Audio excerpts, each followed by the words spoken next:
¿Qué tal? ¿Cómo están? Muy buenas noches. Gracias por su sintonía. Soy Eduardo Arévalo y esto es Debate. Tenemos el gusto de recibir en los estudios esta noche al ministro de Salud, Francisco Alaví, a quien le damos la más cordial bienvenida. Ministro, gracias por acompañarnos. Un placer poder estar acá y siempre informar a la población, ¿verdad?, de todos los eventos de salud pública, más el tema de COVID-19, que ha sido ya 2 años, una larga trayectoria, pero que definitivamente nos ha enseñado mucho y también hoy nos tiene, gracias a las decisiones oportunas, bastante seguros. Es que de eso íbamos a hablar, ministro. Hemos estado acostumbrados a conferencias de forma periódica para ir hablando de los avances y todo eso, pero no la vimos venir, como se dice. De repente ese anuncio de la mascarilla, quitar la obligatoriedad que habíamos pues mantenido por 2 años pues a raíz de esto de la pandemia.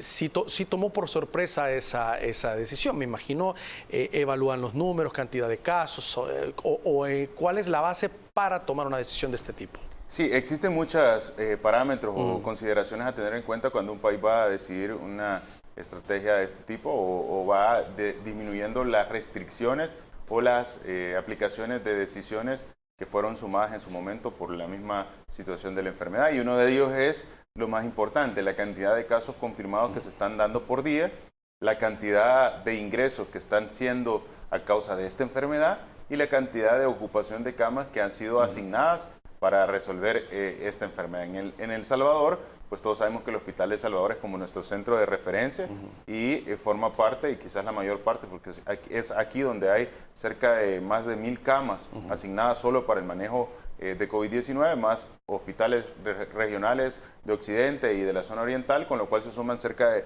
1500 camas. Pero lo importante es saber que dada la cantidad de disminución de los casos, de alguna manera el hospital en este momento está consolidando cerca de 13 pacientes.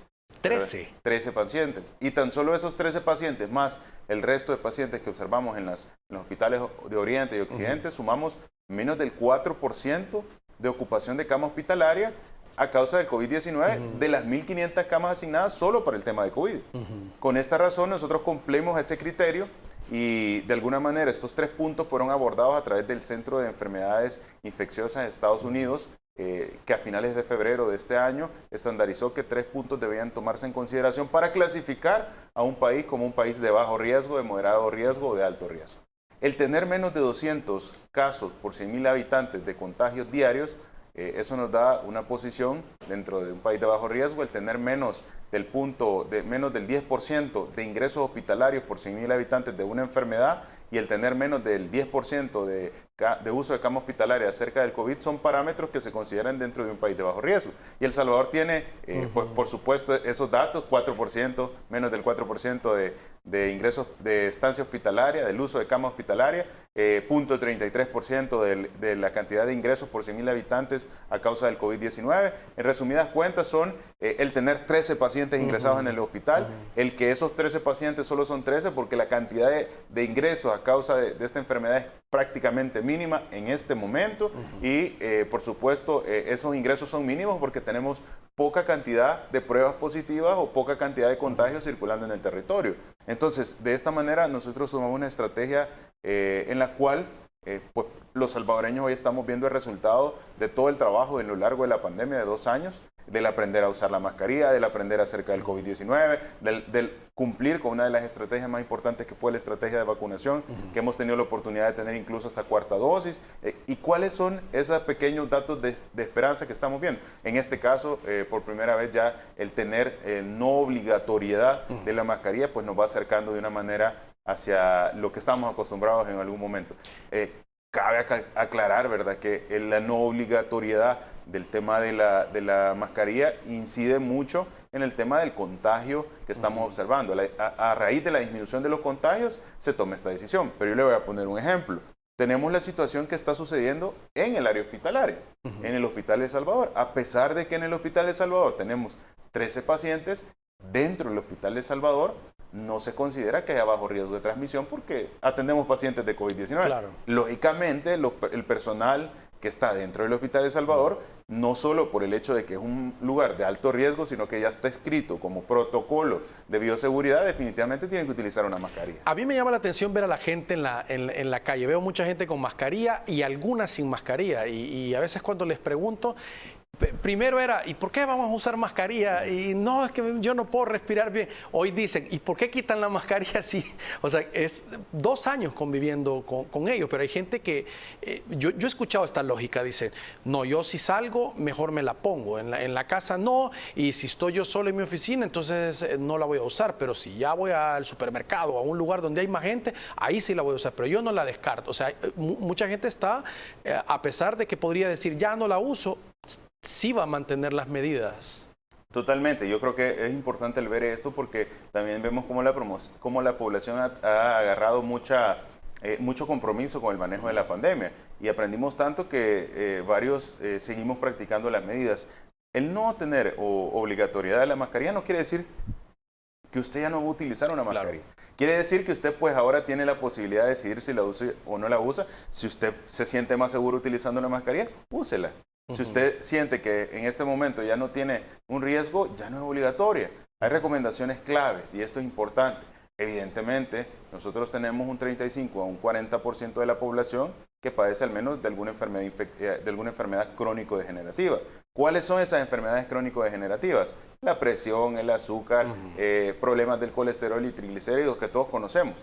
¿Qué recomienda a nivel internacional los diferentes entes? Pues mire, ministro, ahí hay unas imágenes de la población. Mire, algunos sin mascarilla, pero muchos con mascarilla, algunos en los buses. Esto ha sido captado hace algunos momentos por unos de nuestros equipos en diferentes sectores. Son de algunas notas que se han estado publicando, así al azar. No han sido imágenes escogidas. Ahí está una para abordar unidades del transporte colectivo y ahí se puede ver pues la diversidad de la población. Sí, yo creo que es importante el ver cómo la diversidad de la población pues está acatando las recomendaciones en el marco de la posibilidad que hoy la estrategia nos permite. Y eso es, usted puede voluntariamente aceptarla, usar la mascarilla, o si usted no quiere utilizarla, pues lo que le podemos decir a través del Ministerio de Salud es que el nivel de contagio o el riesgo de contagio para nuestro país es un riesgo bajo. Los colegios privados, los representantes de los colegios privados estuvieron con nosotros como invitados un día de estos en la noche, la semana anterior, y ellos nos decían, mire, buena medida, nosotros lo vamos a aplicar, pero todavía no, decía, nosotros vamos, como tenemos la opción de hacerlo, una semana más, decía, queremos ver qué es lo que ocurre, vamos a mandar circulares a los padres de familia para decir, nuestro personal, decía, la mayoría de docentes le dijeron, mire, nosotros sí queremos seguir usando. Ok, sígalo usando. Y los alumnos, a los padres se les va a pedir una semana y luego vamos a ir evaluando a través de circular. Una decisión interna. Totalmente. Y lo que yo creo que es que la ventaja de esta estrategia o de alguna manera de eliminar la obligatoriedad es que a usted siempre le permite tomar la decisión si la quiere utilizar o no la quiere utilizar. Entonces, alguien dirá, bueno, pero usted ya no le está explicando obligatoriamente.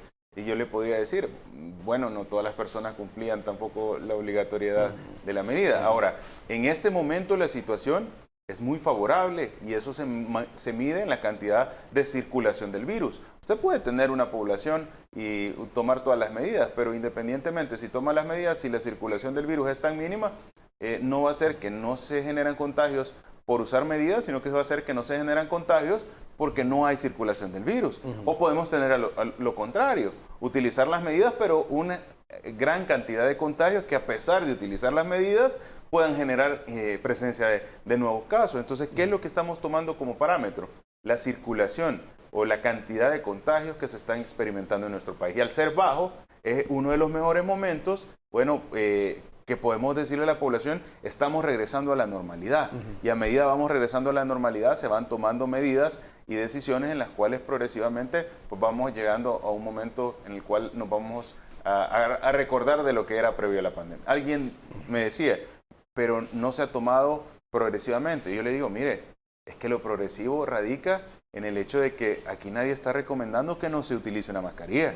Aquí lo que se está recomendando es decirle, mire, ya no es obligatorio, todos podemos tener la decisión de hacerlo. Y qué bonito es ver que la conciencia de la población, el compromiso de la población, el conocimiento de la población es, bueno, mire, yo me voy a poner la mascarilla cuando me suba en el bus, o yo me voy a poner la mascarilla cuando vaya a un centro comercial, o yo me voy a poner la mascarilla cuando me traslado al trabajo. Y cada salvadoreño ha visto lo importante de utilizar esta medida de prevención y también en este momento, a pesar que no es obligatorio, algunos deciden utilizarla, algunos dicen, bueno, en este momento no la voy a utilizar, pero el país y los datos de contagio nos permiten llegar a ese momento. Entonces, eso es clave. En cuanto al lavado de manos y al uso de alcohol gel, me imagino, si se aplicó con la mascarilla, lo mismo. Fíjense que yo creo que eso es importante el aclararlo en el sentido de que estas medidas nos ayudaban para otras enfermedades de salud pública. Totalmente. El tema del manejo de los alimentos, el tema de las enfermedades diarreicas, nunca está de más que continuemos practicando las medidas de lavado de manos que son, pues podríamos decirlo de alguna manera, claves, importantes y que inciden en otras enfermedades, no solamente en COVID. Ahora, el hecho de la transmisión o facilidad de transmisión del COVID-19 a través de contacto se demostró a lo largo del tiempo de la pandemia que era mucho menor que la capacidad de transmisión aérea. Entonces, creo yo que es importante el tenerlo presente porque es una medida que puede seguirse practicando, que recomendamos se siga practicando en temas, en los diferentes aspectos de la vida, porque puede disminuir más aquellos relacionados al aspecto de los alimentos, pero que definitivamente también es una medida voluntaria, una medida que se viene a sumar a estas estrategias que la población ahora puede decidir si realizar o no realizar. Ahora, las personas con algún tipo de enfermedad crónica, sí es recomendable que puedan mantener la mascarilla, dependiendo de lo que su médico de cabecera les pueda decir. Sí, esto creo que es bien importante y es que se estableció en el tiempo recomendaciones en base al riesgo. Correcto. No solo tenemos el riesgo de contagio, sino que también se tiene el riesgo de alguna manera de la persona en sí a una situación de la enfermedad. Y en este sentido se clasificó también bajo, moderado y en alto riesgo. ¿Qué requiere? Y esto lo dice el CDC. ¿Cuál es la recomendación para una persona que forme parte de un bajo riesgo? Sencillo, esta persona solo tiene que tener su esquema de vacunación completo y poder acceder a una prueba de PCR si el paciente tiene sospecha de que tiene una enfermedad. ¿Quiénes son de moderado riesgo? Aquellas personas que tienen enfermedades crónico-degenerativas.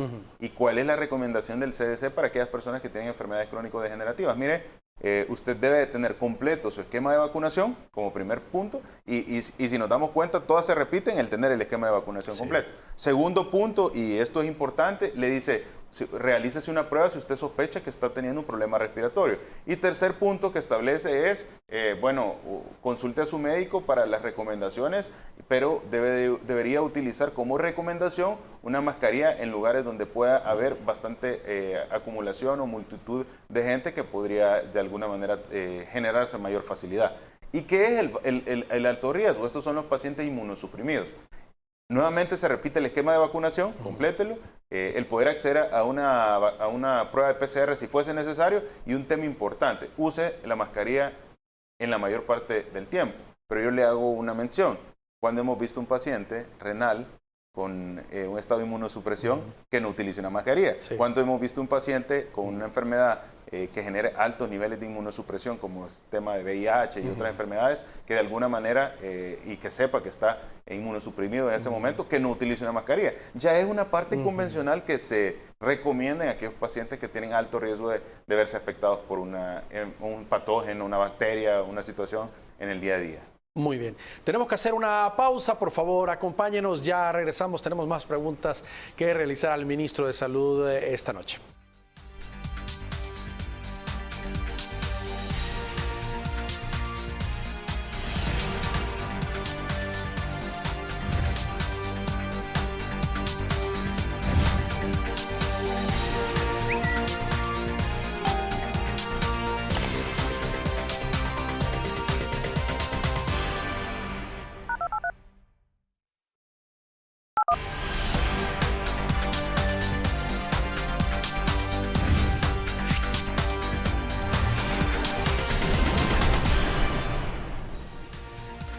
Muy bien, gracias por continuar con nosotros. Estamos conversando con el ministro de Salud, Francisco Alaví. Esta noche pues hay más preguntas, ministro, sobre el tema que queremos aprovechar a hablar. Y del primer bloque, lo más importante que hemos estado hablando con ya esta no obligatoriedad del uso de las mascarillas es completar el esquema de vacunación. Se vuelve fundamental para la población. si se puede hasta la cuarta dosis, pero una tercera es importante, pero no alguien que diga, yo me puse una. No, es completar el esquema de vacunación que nos va a dar una protección. Sí, esa parte es clave y eso es importante. Y qué bueno que lo tocamos porque el hecho de no tener una obligatoriedad de la mascarilla va de la mano a decir, ya no me voy a poner la vacuna. No, para nada, al contrario. Una de las recomendaciones que están presentes en todos los tipos de riesgo, bajo, moderado y grave, siempre va a ser el tener completo el esquema de vacunación. Y esto surge desde el punto de vista de cuál es el objetivo fisiológico o de alguna manera que genera la aplicación de la vacuna, y es elevar las defensas del cuerpo para poder responder a un contagio de COVID-19. Quiero recalcar algo. Cuando nosotros hablamos de una vacunación, hay estrategias de estrategias y vacunaciones de vacunaciones. No todos los países han tenido la oportunidad de lo que El Salvador está experimentando, que en este momento usted puede llegar a cualquier punto de vacunación en todo el territorio y solicitar su tercera, incluso solicitar su cuarta dosis si está arriba de los 12 años. Hay países que ahorita no tienen ni una dosis aplicada, o población que no tiene ni una dosis aplicada porque su estrategia de vacunación no es la óptima o porque no han adquirido el biológico. Hay países en los cuales no llegan ni el 50% de su población inmunizada. Y depende mucho de varios factores que en El Salvador se superaron hace bastantes meses atrás. En este momento tener la capacidad de un megacentro de vacunación que ha colocado más de 1.778.000 dosis, definitivamente nos da alegría y nos da también una muestra de la solidez que representa esta estrategia. Más del 80% de la población ha sido inmunizado con una dosis. Ya hemos superado más del 70% con 2 dosis. Sigue avanzando la tercera dosis. Los grupos poblacionales más vulnerables definitivamente son los que prioritariamente se acercan a recibir la vacuna. Cuando usted conoce de una persona cercana, adulto mayor, que tiene alguna enfermedad, usted sabe que esa persona probablemente son de las primeras que se van a colocar su tercera dosis o fueron de las primeras que se fueron a colocar su cuarta dosis. Y no ha parado la vacunación ni el tamizaje que tan frecuentemente escuchamos a la hora de las recomendaciones de los diferentes niveles de riesgo. Es que eso iba a preguntar si con la eliminación de la restricción de la mascarilla ya no habrá tamizaje o los tamizajes comunitarios van a continuar. Los tamizajes comunitarios van a continuar, y es precisamente porque aparte de la recomendación del tener el esquema de vacunación completo es que los sistemas de salud cuenten con los tamizajes. Ante la situación de que una persona sienta sintomatología, lo primero que tiene que hacer es tomarse una prueba. Si nosotros identificamos durante esa prueba que el problema es relacionado a COVID-19, pues se toman las medidas pertinentes y pues se aborda el caso de manera oportuna, lo cual disminuye la posibilidad de un ingreso. A eso se suman otras estrategias que el gobierno del presidente Bukele desde un inicio ha tomado como prioritarias, y es no solo facilitar el acceso a la salud, que ésta sea de calidad, sino que también tengan un acompañamiento en todo el proceso. Y es ahí cuando uno se da cuenta cómo desde el call center vienen y le llaman y le dicen, mire, usted está positivo a COVID-19, esto es el procedimiento que debemos continuar. Vamos a darle un seguimiento por 14 días, vamos a estar monitoreando sus signos vitales, vamos a monitorear todo lo relacionado a la sintomatología que presenta, y si hubiese una complicación, se detecta oportunamente y se aborda de manera inmediata a través de todo el sistema de emergencias médicas, con lo cual nosotros podemos dar una posibilidad de disminuir los riesgos. Se entrega un kit de medicamentos con el antiviral, el cual limita todavía el 50% de la posibilidad de que usted ingrese, y una serie de estrategias que conllevan el poder integrar varios aspectos de salud, el megacentro de vacunación, el Hospital El Salvador, los puntos en los cuales se da rehabilitación pulmonar post-COVID, todo un acompañamiento que ha hecho que este manejo de la pandemia en El Salvador sea de manera integral y tenga como prioridad la salud de la población. Una variante como Omicron, ministro, que fue altamente contagiosa, pero gracias a Dios mucho menos letal, no afectaba sobre todo quedaba en las vías aéreas según los expertos, pues no afecta tanto a una persona con su esquema completo. Eso es importante porque hay gente que puede decir, no, pero está Omicron, entonces mejor no me vacuno porque ese es leve. Pero es leve para quien ha completado un esquema y tiene un refuerzo en su organismo para soportar. Sí, no debemos dejar de lado que a pesar de que Omicron pues se ha considerado un poco menor su intensidad, sigue siendo considerada una de las variantes de preocupación de la Organización Mundial de la Salud y parte de la capacidad de generar efectos negativos en la salud de la población. Entonces, el hecho de tener esta variante que internacionalmente pues ha disminuido en el aspecto de la agresividad que pueda tener, no quiere decir que usted no se tenga que poner su vacuna. Es más, dada la oportunidad que se tiene en El Salvador de acceder a una tercera o una cuarta dosis, es hoy cuando debemos pues retomar, si no hemos completado nuestro esquema de vacunación, y acercarnos. Es más fácil incluso. Antes teníamos que hacer una cita. Ahora ya no es necesario ni siquiera que usted haga una cita. Usted se presenta al punto de vacunación y dice, me voy a colocar mi tercera dosis. ¿Qué necesita? Tener 3 meses. ¿Qué necesita para la cuarta dosis? Tener 3 meses también de la tercera dosis. Entonces, usted llega y le pueden decir, trae su carnet de vacunación. Fíjese que no lo han, no hay problema.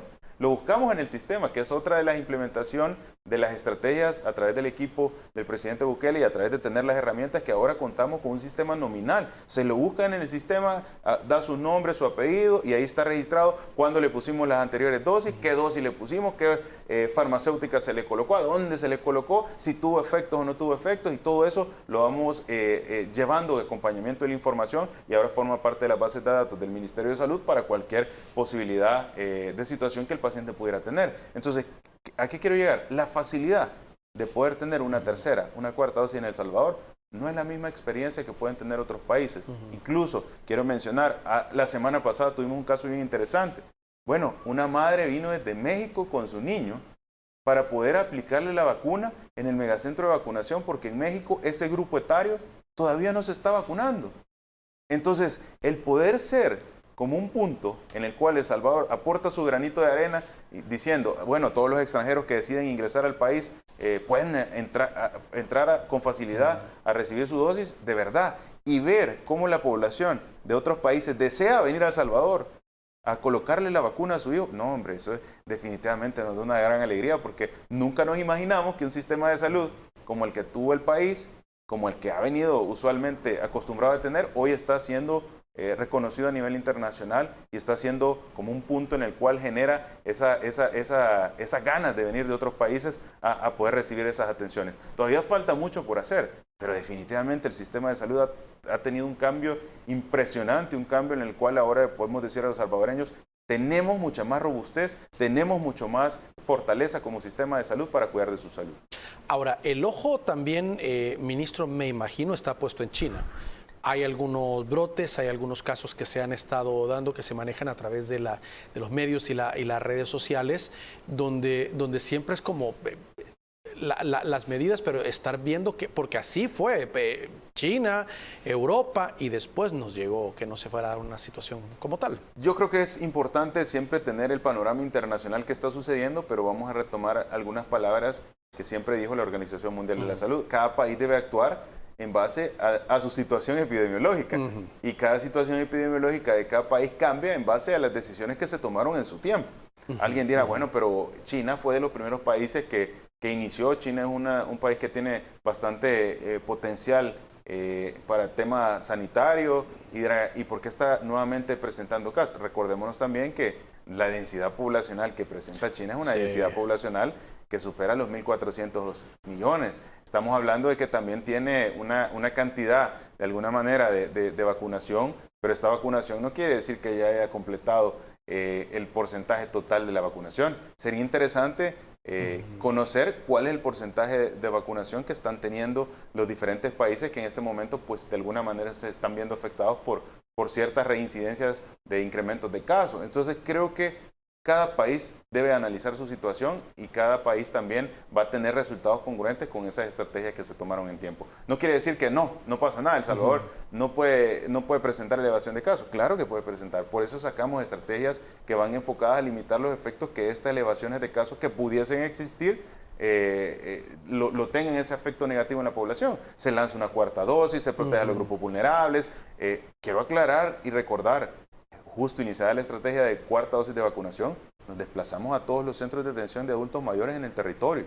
A través del primer nivel de atención, abordamos a todas las personas que tienen arriba de los 60 años, que están en las comunidades, llegando también a aquellas personas con situaciones de salud complicadas, que están ingresadas, que están encamados. Entonces, a este grupo de población que es tan vulnerable, el llevarle una cuarta dosis ha sido fundamental. Hemos estado rastreando lo que ha sucedido también del desarrollo de esta nueva subvariante BA2 a lo largo del tiempo.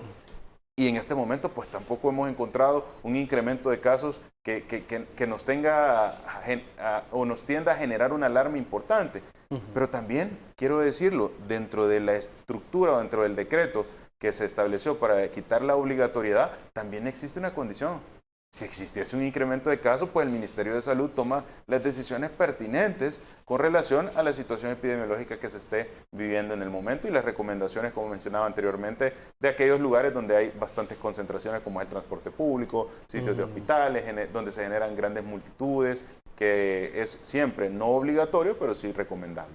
En los centros educativos, por ejemplo, cuando ya este año se vio una matrícula incrementada, mucha gente decía, se van a disparar los casos, pero gracias a Dios no, aplicaron bien los protocolos, hay que decirlo también, fue bastante estricto en los privados y en los públicos también el manejo que se tuvo. Y continúan ciertos protocolos, o sea, el hecho de los filtros escolares no ha desaparecido, el hecho de cómo actuar ante un paciente que presente sintomatología no ha desaparecido. La obligatoriedad de la mascarilla es la que de alguna manera ahora ya no es obligatorio, pero que le permite a la población retomar bastante las actividades lo más cercano a la normalidad. Hay recomendaciones que ya han estado establecidas, como la Organización Mundial de la Salud lo mencionaba.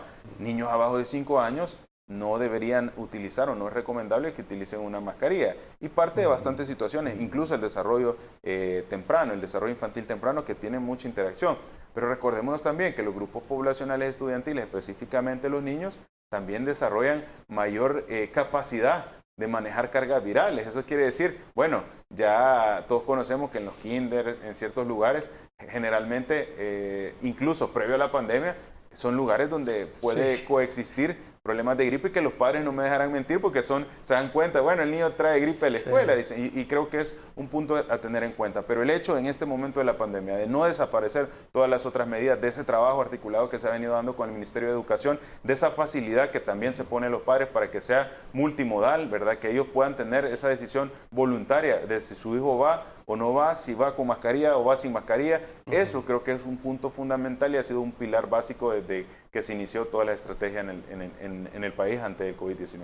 Muy bien, tenemos que hacer una nueva pausa. Por favor, acompáñenos, ya regresamos.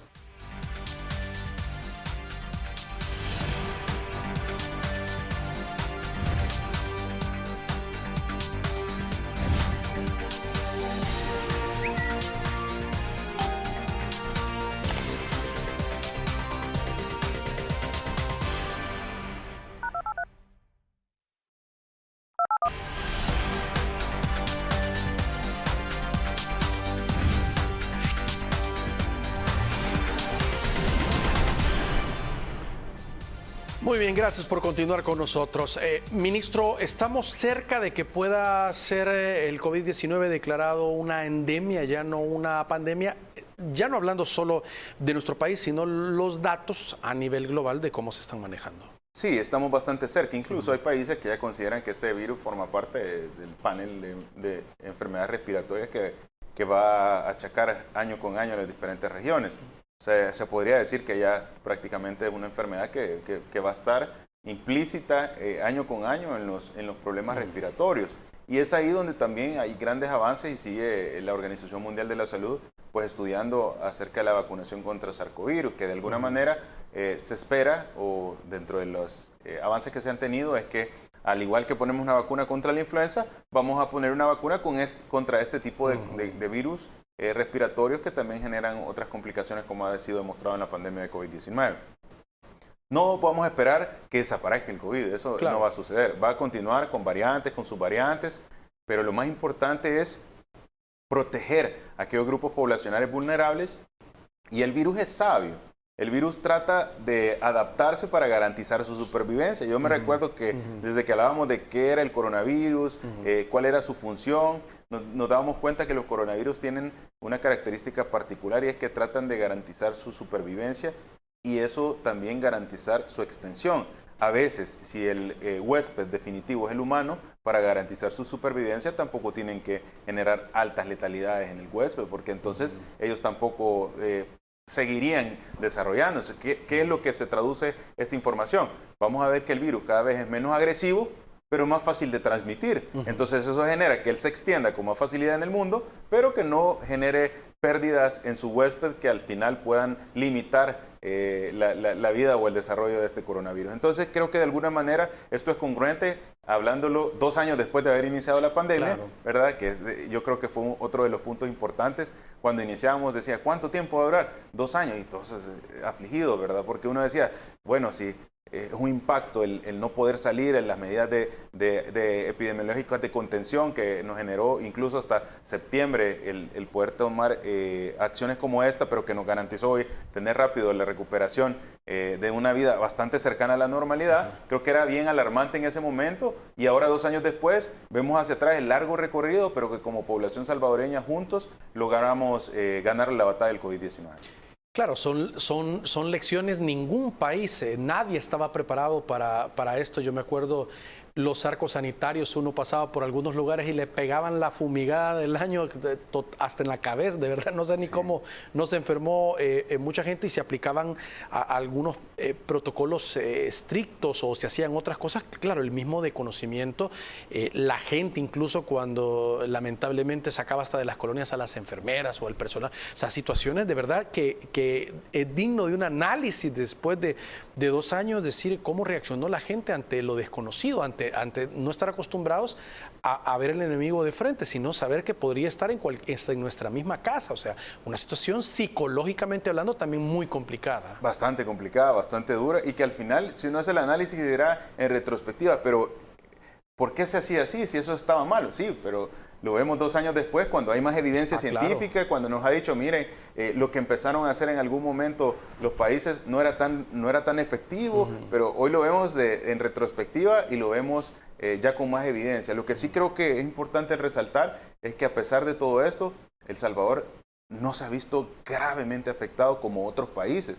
No tuvimos el panorama de lo que sucedió en Ecuador, no tuvimos el panorama de lo que sucedió en Brasil, Estados Unidos, parte de Europa también, de parte afectada. De Colombia, países como Italia, España, China en sus primeros momentos. Entonces definitivamente creo que es una buena visión a la retrospectiva de ver cómo el país tomó las medidas en tiempo oportuno y ha sido reconocido. Yo quiero recordarle a la población salvadoreña, vámonos 3 años, 4 años atrás, 5 años atrás.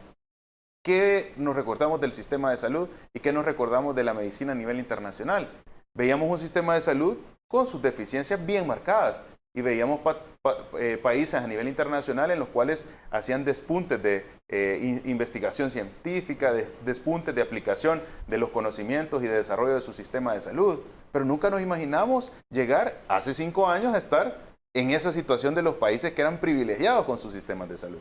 Ahora, 2 años después de la pandemia, quizás no lo vemos tanto como lo hubiéramos visto en ese momento, pero bueno, El Salvador se está codeando con Israel en la cuarta dosis, está codeándose con países como Suiza en la estrategia de vacunación que fue implementada en tiempo oportuno. Incluso pudimos dar ese apoyo a la Organización Mundial de la Salud de ceder nuestro cupo en COVAX para que le entregaran a otros países.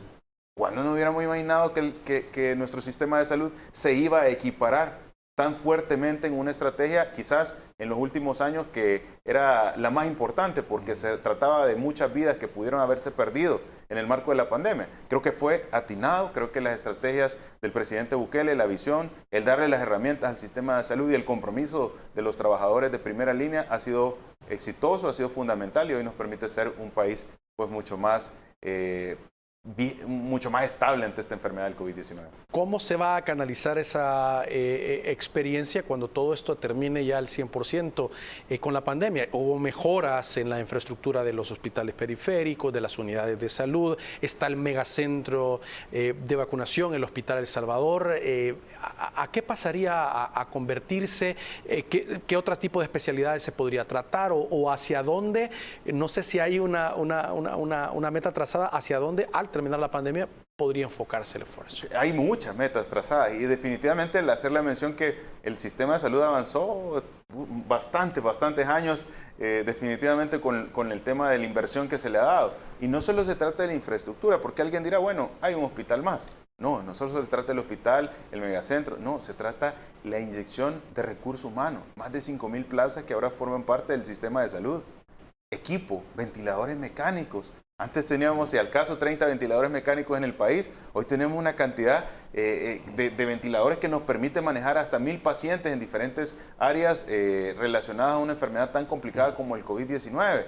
El tener bombas perfusoras, bombas infusoras, que a largo plazo uno dice, y eso pues quizás no es tan importante. ¿Cómo no? Son insumos que por años se le negaron. Equipos de rayos X, equipos de tomografía, camas hospitalarias, la remodelación de todas las áreas hospitalarias, la remodelación de diferentes zonas también que van dándole apoyo a las estrategias de salud como el Centro Nacional de Biológicos, la incorporación y la inyección de todas estas estrategias también para el primer nivel de atención, el fortalecimiento de la atención comunitaria, el hecho también de que ahora gracias a todo esto también somos un país libre de malaria y que, valga la redundancia, este día se cumple o se celebra el Día Mundial contra la lucha del paludismo, ¿verdad? Y la certificación de la malaria. Creo que es impresionante lo que se ha alcanzado y esto nos permite trazar puntos claves. ¿Cuáles son esos puntos claves? Enfermedades crónicas no transmisibles. Okay. Aquellas enfermedades que pueden generar un alto impacto, pacientes con enfermedades renales, pacientes con enfermedades oncológicas, pacientes que tienen problemas de presión, diabetes, que al final desencadenan trastornos renales, ¿verdad? Y enfermedades cardiovasculares, infartos agudos del miocardio, desarrollo de la atención prehospitalaria a través de todo un sistema que nos permita pues, brindar esa ayuda en el momento en el cual podamos tener un accidente de tránsito. Todo ese tipo de fortalezas pues nunca hubiera sido posible si no se hubiera inyectado la fortaleza que hoy el Ministerio de Salud tiene a causa del COVID-19. De algo malo podemos decir que el país no solo logró vencer el tema de la pandemia de COVID-19, sino que salió fortalecido en sus capacidades para poder atender otras enfermedades de salud pública. Siempre en los sistemas de salud de países desarrollados se habla de la medicina preventiva, que es más barata que la atención después de una situación. ¿Podría apostarse a eso, ministro? Es decir, el perfil ejecutivo, chequeos de hombres sanos, es apoyar a que la gente vaya a hacer un mayor control, digamos, en las unidades de salud y esté más pendiente para reaccionar a atender pacientes ya críticos. Totalmente. La atención preventiva, la atención del primer nivel de atención es clave. Y quiero hacer quizás un paréntesis en todo esto. Hay una de las estrategias que no he mencionado y quizás probablemente una de las que vaya a tener más impacto, y es la modernización del sistema de salud y un sistema de salud digital. El tema de que por años hemos conocido, el sistema de salud ha funcionado en papel y lápiz. Usted llega a la unidad de salud, consulta y en un papel van anotando su historia clínica. Eso sí, su historia clínica queda en el expediente, en ese momento, en ese lugar, y queda almacenada. En esa situación es difícil el poder aplicar estrategias en las cuales haya prevención primaria. Y alguien dirá, ¿qué tiene que ver el expediente electrónico con prevención primaria? Si nosotros tenemos expediente electrónico, el expediente digital, los mismos sistemas emiten alarmas o emiten alertas que pueda decir, bueno, este paciente es un paciente que ya está arriba de los 50 años, que necesita realizarse una prueba de la próstata, o necesita hacer su mamografía, o necesita hacer una citología, o ver los resultados. Y eso va generando atenciones preventivas, además de la educación de salud, además de ser un sistema de salud eficiente en el cual también la telemedicina facilite el apoyo a toda la población salvadoreña. Creo que definitivamente la integración de la innovación, la integración del trabajo en el primer nivel de atención y por supuesto la integración de un sistema de salud que ahora tiene más recursos, que se le ha dado la prioridad que siempre se le tuvo que dar. Yo es algo que siempre he mencionado, es que mire, cuando incrementaron el presupuesto, me preguntaban, ¿y qué siente que el presupuesto haya incrementado? Y ¿cuál fue mi respuesta? Fue sencilla, es que este presupuesto siempre fue el que debió ser.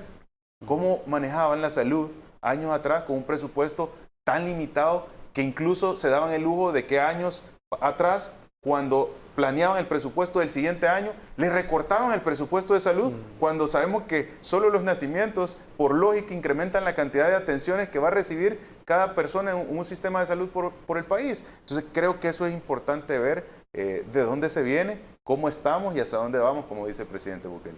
Muy bien, tenemos que hacer una nueva pausa. Por favor, acompáñenos, ya regresamos.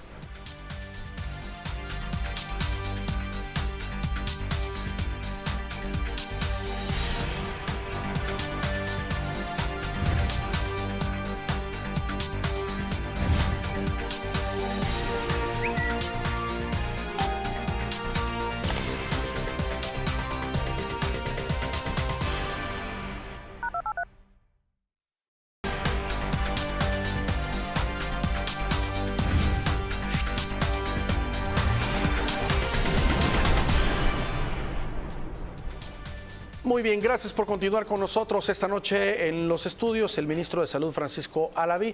Ministro, hay un tema también importante que en la pausa estábamos diciendo que queríamos abordar, y es exactamente los problemas de salud mental en la población, afectados tanto en la pandemia o que ya pudiesen pues, tener a causa del estrés o cualquier cosa que se pueda desencadenar, pero hay países donde periódicamente, pues por áreas en las empresas tienen su consulta y deben de pasar, ya sea dentro de las organizaciones, dentro de instituciones de gobierno, o sea, pero en El Salvador es un tema que hasta se ofende la gente cuando le dice, mira, una consulta, no, yo no estoy loco, dicen, o sea, que vayan los locos, vea, yo estoy sano. No le vemos de una forma que todos podemos en algún momento llegar a necesitar un tipo de ayuda de un especialista en este tema. Yo creo que el desarrollo de la salud mental es algo clave y es fundamental, y más en el marco de una situación como la que ha sucedido a nivel internacional, el tema del COVID-19, en donde las poblaciones han estado bastante bajo presión, bajo estrés, bajo situaciones que no eran las convencionales.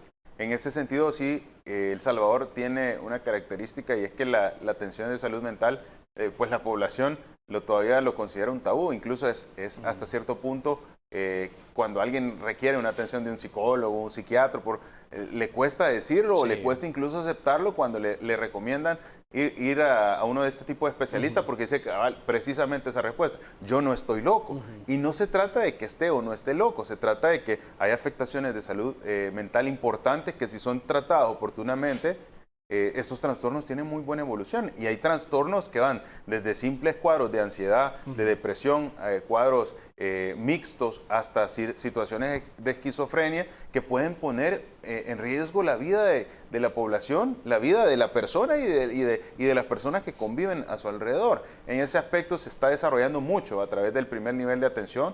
Hay mucho crecimiento también en los diferentes hospitales para poder dar esa atención de salud mental de manera apropiada, pero surge también desde el punto de vista que todo el país se debe de sumar para que saquemos esto de dejar de ser un tabú a que sea o forme parte fundamental de una de las atenciones sanitarias que existe. Alguien dirá, bueno, pero ¿cuáles son los planes de salud? Y yo le puedo decir, mire, es que atención de salud mental existe. Facilidad para poder acceder a la salud mental existe. El problema es que también depende de las facilidades que el resto de la población y de la sociedad le dé. Si usted va a donde su trabajo y de repente hay una persona que tiene un cuadro de ansiedad o depresión y que requiere una intervención, si esta persona le dice, mire, yo necesito ir a una consulta con mi psicólogo, con mi psiquiatra, ¿qué es lo que va a suceder? Primero, de entrada lo está estigmatizando. Segundo, no le da permiso de salir. Y va una cadenita de situaciones que a largo plazo también generan que este proceso de crecimiento en el tema de la salud mental o en la facilidad de poder acceder a los servicios por parte de la población no sea tan común. Con que hay situaciones a veces que no le quieren dar permiso ni siquiera ir a pasar consulta porque se siente mal, debemos tener como país mucha percepción acerca del poder abordar esto de la manera que lo representa, y creo que la pandemia ha demostrado cómo la salud pública, cómo la salud mental es tan importante como factor de riesgo en la salud pública. Muy bien, y hay otro tema, ministro, aprovechando su presencia, hemos visto una jornada bastante intensa, Protección Civil, con ustedes trabajando para la erradicación, pues, de la Aedes aegypti. Ya sabemos que en esta época, sobre todo, y que comenzaron ya precisamente este día, pronosticaban ya un incremento mayor de las lluvias, un 80% la probabilidad de lluvia para todo este día, y dijeron que así va a continuar. Por el efecto de la niña, tal vez en este periodo de lluvia. Es importante controlar el vector por las enfermedades que ya sabemos, el dengue, zika y chikungunya, para que no se nos salga de control. Eso es clave. Las arbovirosis son una de las enfermedades que usualmente puede tener El Salvador. Creo que todos sabemos que el periodo lluvioso incrementa la facilidad o el desarrollo de los zancudos, principalmente Aedes aegypti, que es uno de los que genera la transmisión. Hay que aclarar, la destrucción de criaderos es clave y es fundamental, y es por eso que se inicia con una estrategia a nivel país de contención. ¿Y cómo hacemos esa contención? Bueno, hemos desplazado por región, por las 5 regiones de salud, Oriente, Occidente, Central, Paracentral y Metropolitana, por cada una de ellas 2 contingentes de 500 personas que van casa por casa a aquellos municipios priorizados. Alguien dirá, bueno, pero 2 contingentes de 500 personas y son bastantes municipios, ¿por qué? ¿Cómo va a resultar que esta estrategia se va a completar? Fácil. se priorizan los municipios. ¿Y de dónde se priorizan esos municipios? De aquellos que tienen positividad a la hora de identificar los diferentes índices larvarios. ¿Eso qué quiere decir? El zancudo por sí solo no tiene la capacidad de transmitir la enfermedad a menos que él se contagie. ¿Y dónde se contagia el zancudo?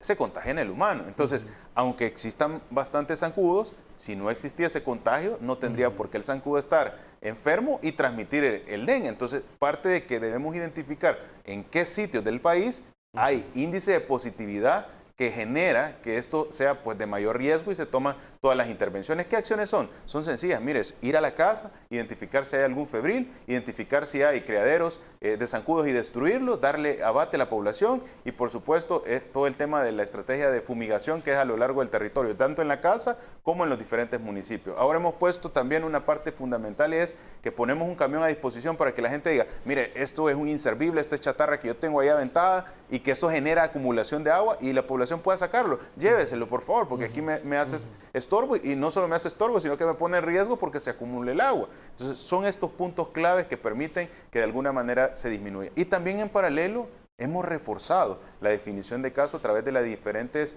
acciones de auditoría que se están generando a lo largo del Ministerio de Salud y el incremento de las confirmaciones de PCR. Y sabe qué interesante este tema, porque hemos identificado que varios de los casos que ingresan como casos sospechosos, porque cumplen definición en algunas ocasiones de fiebre, dolor de cabeza, dolor retrocular y todas las características comunes, pero nos hemos dado cuenta que en las pruebas confirmatorias el 65% no eran dengue. ¿Y qué eran? Eran otro tipo de enfermedades virales y que esto es bien importante el tenerlo en cuenta, por eso son actualizados los corredores endémicos y estos corredores endémicos que son para nosotros como la guía o la pauta de hacia dónde debemos encaminar el manejo. Pero alguien dirá, bueno, ¿y por qué están presentándose casos que se reportan como sospechosos, pero salen negativos en la prueba? Bueno, el dengue comparte muchas enfermedades, mucha sintomatología con otras enfermedades virales que no necesariamente sea un tema de una arbovirosis, sino que puede ser incluso una enfermedad respiratoria. Pero ¿cómo llegamos a esa conclusión? Bueno, incrementamos las pruebas que nos dicen si un caso es o no es dengue, y esas son pruebas PCR, de las cuales ya tenemos resultados en las cuales el 65% de los casos no se trataban de dengue. Entonces, esto unido a las medidas integrales de control vectorial nos permiten a los salvadoreños pues tener la tranquilidad de que se está haciendo lo necesario. Siempre necesitamos la colaboración porque todos sabemos que los criaderos de zancudo en periodo de lluvia se generan bien rápido y esto puede generar incrementos de casos. Ahora, me he fijado también que como parte de la estrategia hay unos, no sé, unas bombas más potentes en el caso de los terrenos baldíos y en el caso también de las casas que están con llave o en un dado caso abandonadas, y que era un problema llegar con la municipalidad y que pudiese conseguir una orden para abrir la casa y todo esto. Entonces, estas bombas van más fuertes para que pueda llegar y controlar de esa forma.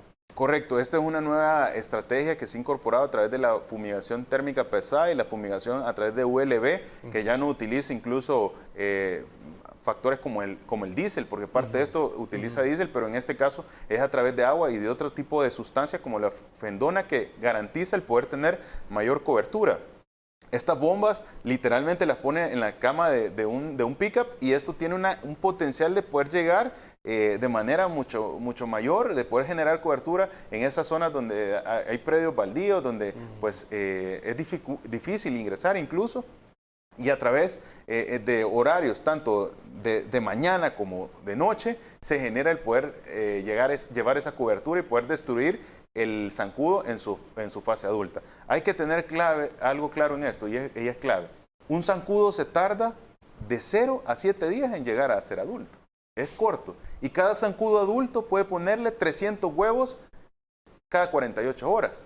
Entonces el ciclo es tan fácil en el poner huevos que poner la larva, el crecimiento en 7 días y poner otros 300 huevos cada 48 horas que debemos combatir bajo 2 medidas al zancudo. Uno, en su forma adulta a través de la fumigación y también en su forma larvaria a través del uso del abate y de la destrucción de criaderos de zancudo, que es la que realizamos casa por casa. Es decir, aquí no es un tema de esta es la responsabilidad del Ministerio de Salud, ahí les va, tienen que hacerlo. Si la población en su metro cuadrado, en su espacio, en su casa, no lo combate, no pone la bolsita matalarva, no está limpiando con lejía y tomando las medidas, de nada va a servir. Es correcto, es un trabajo en equipo, lo que sí le puedo decir que totalmente el Ministerio de Salud está para apoyarlos y para que juntos logremos cubrir esos aspectos de salud pública y disminuir las arbovirosis. Ahora, ministro, también ya para finalizar, se han registrado casos bastante que han llamado la atención de salmonela, de tifoidea. Hemos estado viendo que también es un periodo donde la mosca por el calor ha proliferado, pero hay varios casos registrados. Fíjese que dentro de los corredores endémicos, y yo creo que esto es importante, no hemos presentado un incremento de las enfermedades diarreicas o de las enfermedades gastrointestinales. Se mantienen con tendencia a la baja. Sin embargo, eso no excluye que puedan presentarse casos de enfermedades como es el caso de la salmonelosis, que valga la redundancia, hay que recalcar, la salmonelosis es una enfermedad de salud pública importante que puede tener consecuencias muy graves. Es por eso que todas las medidas que se han recomendado, más en este periodo vacacional y en este periodo de lluvias, es importante el mantener el uso del alcohol y esto, pero no como el tema solo de pandemia, sino que también como un tema relacionado al buen manejo y la disposición de excretas y alimentos.